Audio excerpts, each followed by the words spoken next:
example, so let's take regenerative as like the most or closest to like natural systems. Let's put it like that. And like my first question goes to Isabel. You were talking about deforestation-free supply chains. Do you think a deforestation-free supply chain or a fiber which is deforestation-free, is it like directly regenerative? Or like what's the difference to a conventional fiber? It's a very complex question. I hope you're comfortable with that. Oh,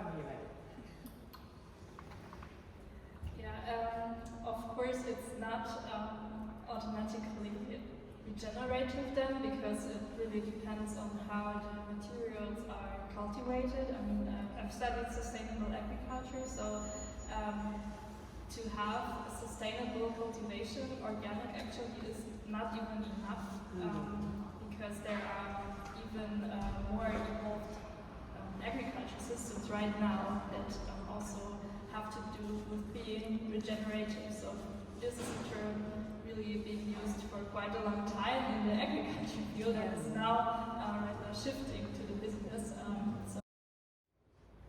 I'm from Bangladesh, and Bangladesh is not the biggest pineapple producing country. Biggest country is, I think, Philippines or in South America.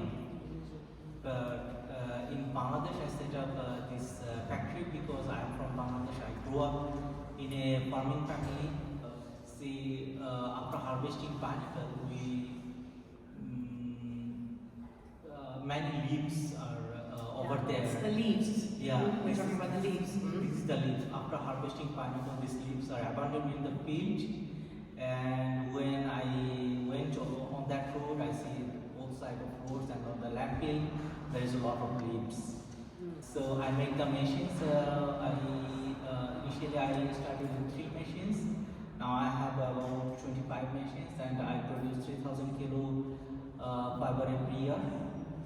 Every month. Okay. Every month. So about 40 metric ton per year. So I'm not using maybe 2% of pineapple of my region. Still 98% or 97% is still there. Though Bangladesh is not the biggest pineapple producing country. So Bangladesh alone can give half a million metric ton of pineapple fiber per year.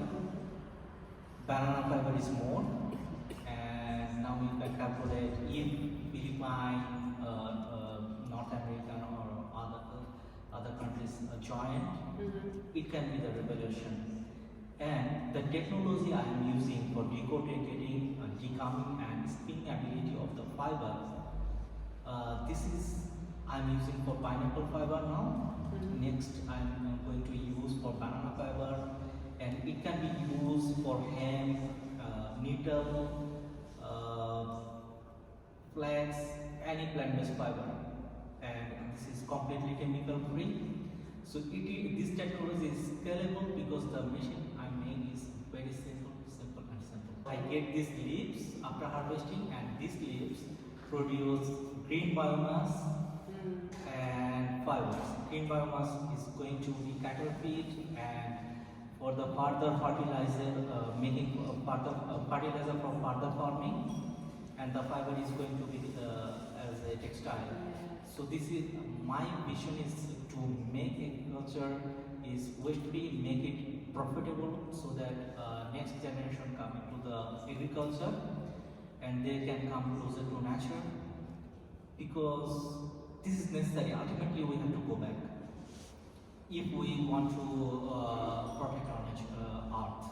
Yeah, and beautiful, because like it's basically you have implemented like circular principles at farm level, and you're also offering in this way a second or third or fourth income stream for farmers.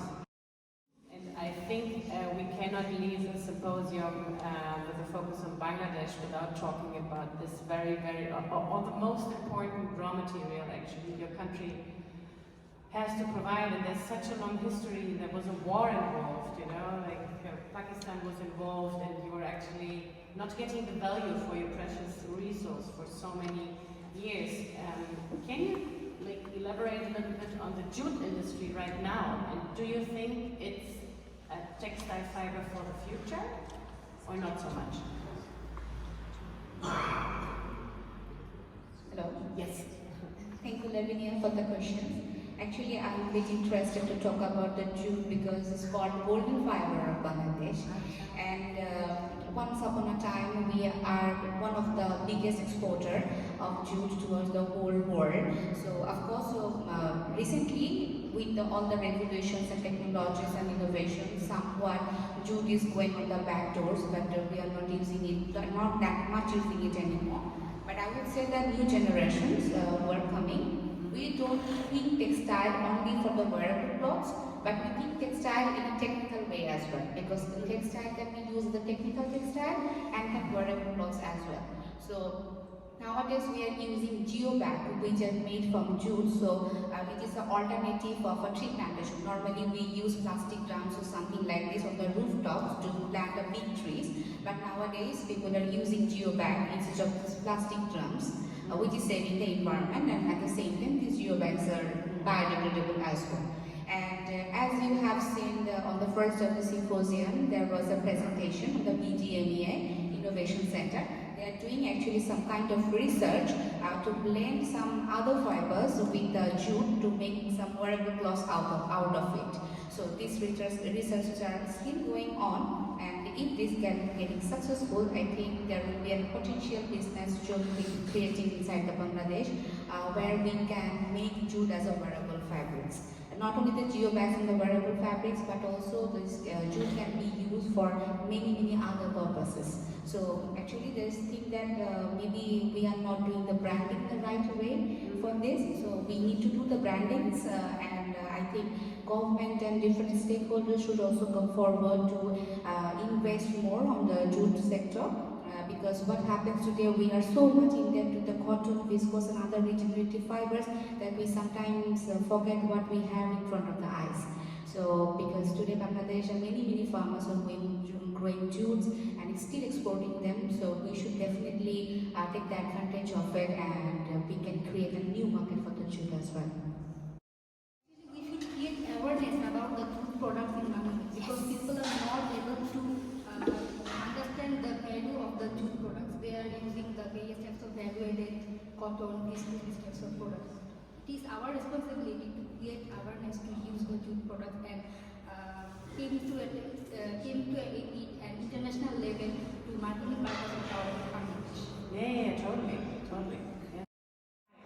With him guys also, I invite him and Jude to use my technology. Yeah, we really like to see your technology, because I think decortication and all the mechanical extraction processes for natural fiber are really stuck in the 70s, I think. So the technology did not change a lot. It's still the old textile technologies. But I really like the approach that you have, like every country you have your resource, or you have your source for the natural fibers, and you use the ones you have, because that's the reason why we want to use hemp. And I'm also working with pineapple fibers, because I think it's a really interesting fibers, the fiber also for, like maybe for sports equipment, because it's a very fine fiber, as you said. It's like more like a microfiber fineness. So it's really interesting to hear all the different approaches from all the countries with their fibers. And as I understood, Sachsen-Leinen is right now concentrating, or specifically you, on hemp. And I would really like to understand why and how, because sometimes I feel like, hemp is always praised to be, the solution to everything. Is it really that good, that regenerative? Is it a myth, or is it a thing? Tell us more. So I think it's a thing, so that's the reason why we're doing it.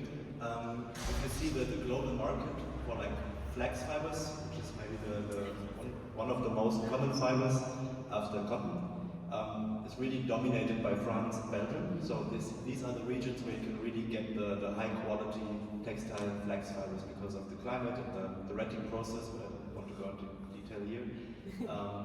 But the demand on natural fibers globally is growing constantly, And also the production of cotton is going down because of environmental problems. So cotton needs a lot of water. I think there's sold more organic cotton than is produced. So I think there's a lot of problems with greenwashing also with that fiber. 20%, Yeah. more or less. Assumptions and studies. And the whole global market is reaching out for sustainable fibers at the moment. So basically the Chinese textile industry is buying all the flax fibers from Europe, and this is really pushing up the prices globally. So sustainable clothing is getting more and more expensive. So we thought just go back to maybe the 50s or 40s and see what did they use for fibers. And actually the first jeans was made of hemp fibers, not cotton or not flax. And so we thought in a country like Germany, where we have really high salary and very high loans, we need something like a USP when we make natural fibers. So we think the technology that is used for flax fibers is also possible to use for hemp fibers. And if you have the right approach of retting and the decodification, you can also produce very high quality textile fibers made from hemp. At the same time, the hemp plant is also more sustainable than flax fiber, or the flax plant, because it needs far less water. Like insects don't like the plant, they like to sit on it, but they don't eat it. So you don't need any chemicals or pesticides. And it's also really good for the crop circle, for the soil. So it has really deep roots to take the water, and it really loosens up the soil, and you can have like higher yields in the plants that follow, like you have wheat afterwards. So it has a lot of benefits, and especially in Leipzig we have the old coal mines, and there's a lot of heavy metals in the soil. And the plants are taking out the heavy metals and they're just accumulating in the leaves. Wow, can you test that? Is Yes. it like, are there like test reports to like how much So there's the ppm is like, I don't know, taken out? it's called phytomining. So there's the University of Freiberg, and I think they're doing a lot of research on how to get the minerals that surround the plants. So yeah, it also has a really good effect on the soil. And like, but like, then like the hemp fiber is cultivated over here. It's not cultivated in Belgium, and neither in France or Lithuania, like the normal countries. It's cultivated here in Saxony. So we have our own fields. We had the harvest last week, but there's also hemp in France, Belgium, Holland. That's what I'm asking. Like this, those are like the normal countries. And like you are producing the fiber, or are you also doing yarns? We're not producing yarns. We are producing composite materials from the fibers that are not working, that are not working in the textile industry. So the shorter fibers that are too coarse for the yarn spinning, for long fiber yarns, we're using for natural fiber composite materials. Wow, exciting, Isabel.